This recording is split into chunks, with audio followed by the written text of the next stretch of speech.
They wore T-shirts this weekend at the WNBA All-Star Game. The players did that said, "Pay us what you owe us," which interesting verbiage there. That was a choice. I think the biggest thing that's come out of the weekend, though, the T-shirts irked a lot of people. Didn't irk me. I'm pro-labor.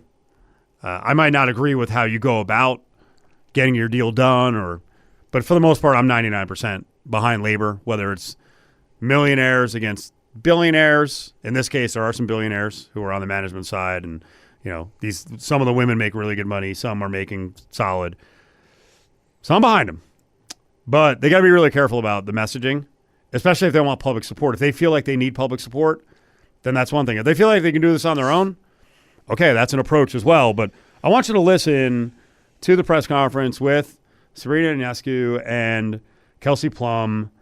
And if you see this clip and you don't understand what's going on, I don't think this was a wise move. But here's Plum talking about the T-shirts.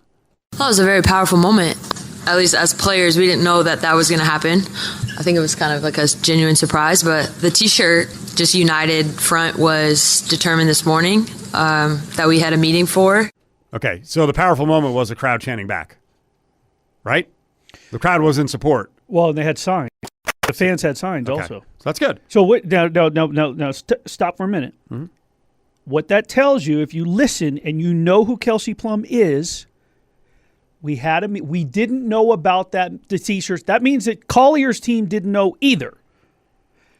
What that means is that there was a scheduled meeting, I'm guessing, with the WNBPA,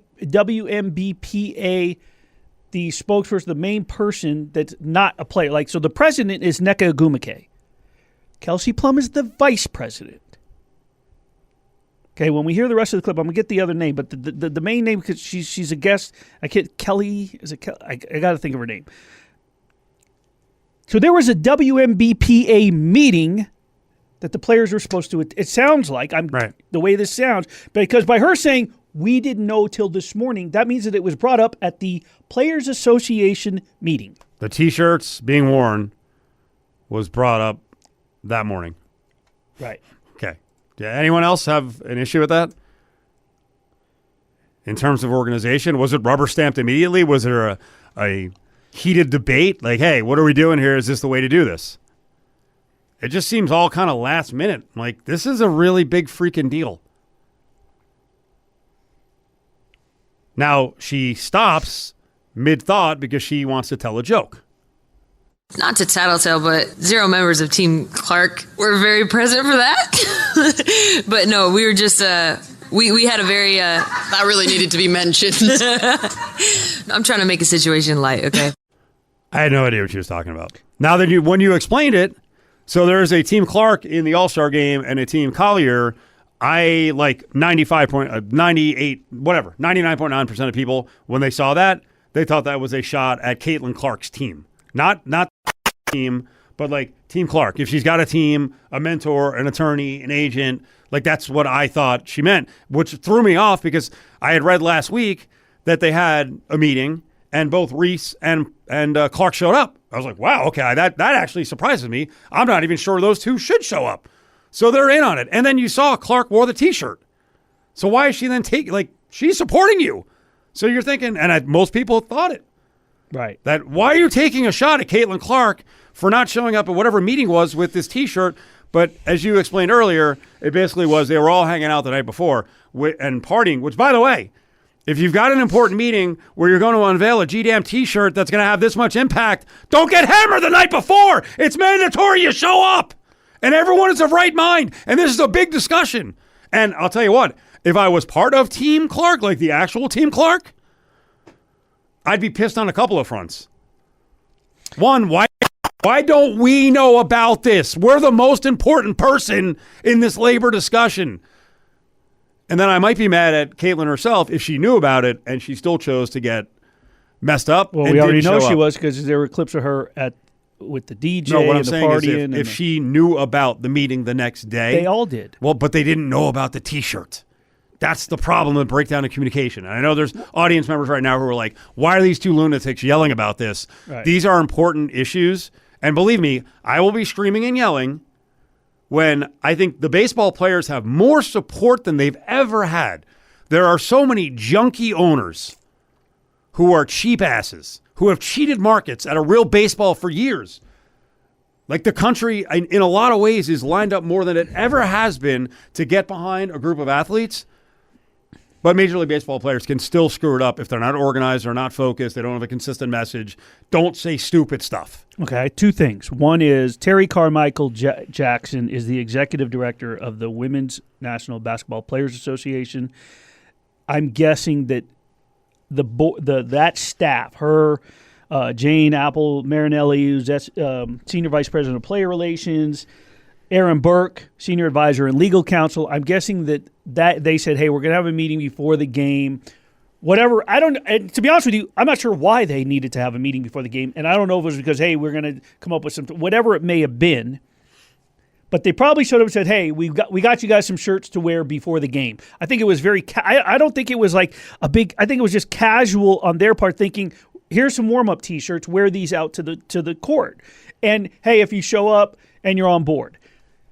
Again, as I mentioned earlier, there was ribbing taking place the night before because they were all lit, as you call it, all weekend. From orange carpet night to skills competition night, they were all lit. And I think there was jabbing back and forth.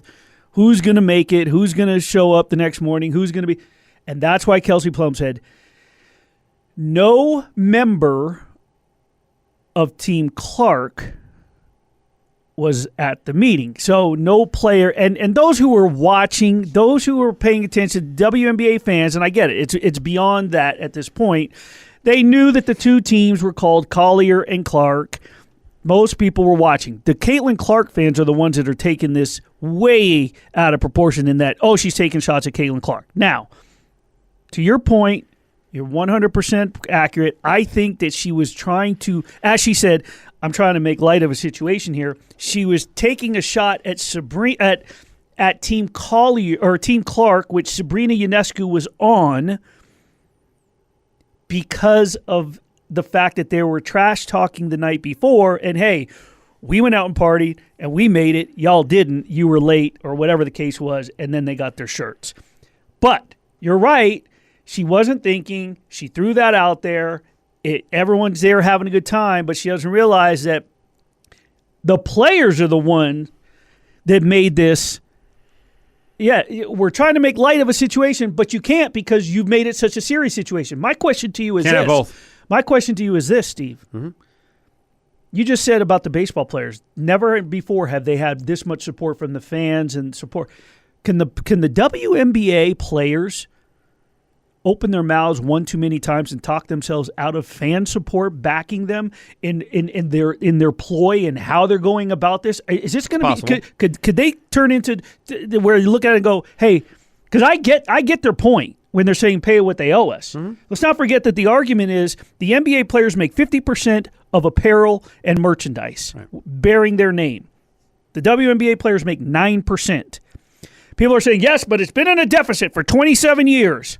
We get it. But moving forward, we just heard that this past May that Mark Davis bought the Aces for $2 million and it's worth $340. The Valkyries are the brand new expansion team and it's worth $500 million.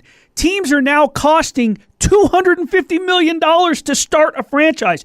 Collectively, the valuation, if you do $269 million times 13 teams right now, the average valuation is $269 million. This league is worth $2.2 billion. What they're arguing and wanting is not based off, hey, pay us what you owe us from before. It's the new going forward, what this whole league as a whole with the teams are bringing together, the valuation moving forward. We want our cut. That's the fair share. Well, their messaging has to get better because I think there's really easy ways to explain this to the public. That is one of them. That the value in lots of leagues make money, but plenty of leagues, the value is in the build of the league and getting it on the ground floor, and then you make your money on the sale of the team. right? And that's a hard thing to explain to people. But if you try to come up with some similar examples, any business, like if you have a tech business, right, and something blows up, right? Like it took a lot of R&D and money and investment and losing before it finally made money. There's a lot of businesses like that. But when it blows up, that doesn't mean the employees don't have a right to go, hey, we were part of blowing it up as well. We would like some of the profits. I mean, this is a very loosely tied example, but we see in the history of the music industry, it seems like the first deal a lot of groups get as they're moving up and then they explode, they get crap at the beginning. Right. Because they have no leverage. They have none, right? They're just happy to get into the biz, and then the contracts they sign suck. And then a lot of times it never works out with that previous management group. They never get that money, and then their second and third deals when they get the money. But like someone's got to be out there explaining this, because here's what the WNBA players don't, well, what they faced at Major League Baseball in a labor situation doesn't face, right? While many fans are very jealous of athletes, they're jealous of the money they make. Major League Baseball players aren't hated because of their gender. And I'm here to tell you, the WNBA, you see it in the conversation. A lot of people who don't like the WNBA simply don't like women. They don't like women opening their mouths. They don't like women making money. They don't like women in their sports sphere. So that's another thing, and that's hard to explain to people. Like, you're naturally not liked. Right. Because it's simple. You're a woman. Yeah. And that's a bitter pill to swallow, but that means you have to operate differently. You got to be really careful.